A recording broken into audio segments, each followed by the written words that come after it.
Hello guys, welcome to this video. So in this video I will show you if you can't access ffmpeg from your terminal, if you're getting this error message that ffmpeg is not recognized as an internal or external command. The prime reason of this problem is you haven't added ffmpeg in your environment variable. I'm assuming that you have installed ffmpeg software. If you haven't, then just download it. I've already installed it, but still I'm getting this error.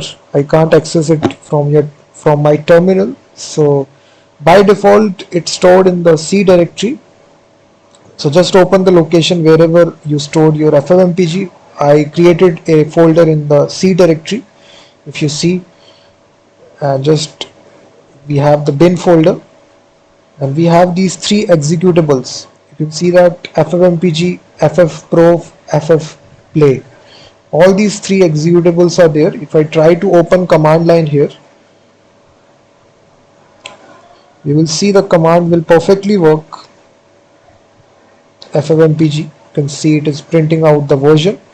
So what you need to do, wherever you stored ffmpeg, just select that location, right click, copy this location, and just open your environment variable and just select system variables, select the path here,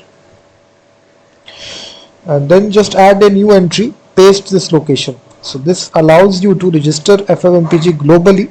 Now if you restart your terminal after making these changes and just type the same command ffmpeg, now you will see the command will perfectly work.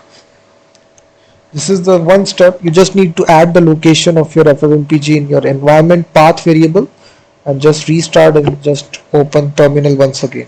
Thank you very much for watching this video, and also check out my website freemediatools.com, which contains thousands of tools.